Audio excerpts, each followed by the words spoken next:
At the NAM summit in Venezuela, Pakistan is trying to block India's efforts to set up a working group on terrorism. Pakistani delegation blocked the consensus, defying repeated calls of NAM members who spoke in favor of the Indian initiative.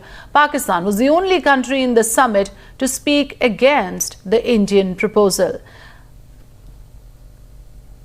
That's the developing story we're tracking for you today. Pakistan exposed once again globally, and in the NAM summit, Pakistan tries to block India's efforts to set up a working group on terrorism. So a very brazen, blatant attempt to scuttle India's efforts for setting up this anti-terrorism group. Now, Pakistan is the only nation to have stopped India's efforts.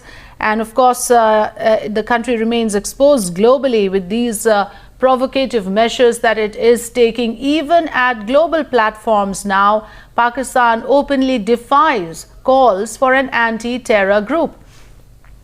Srinjoy Chaudhary, our national affairs editor, joins us on this story now. Srinjoy, now what a big statement Pakistan is making there by actually defying India's attempts to set up an anti-terror group. How can the country even justify a thing like this? There are really 2 points that come out of it.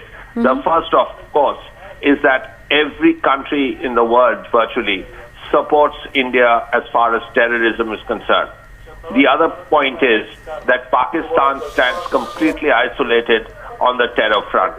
Because here at NAM in Venezuela, India wanted a working group on terror, basically to track terrorists not just in the subcontinent, but all over the world. And that means the Taliban, ISIS, a lot of other groups. Right. But the only country that supported terror, really, or was against the idea of a working group on terror among the NAM countries, and it's a very significant number of countries, was Pakistan.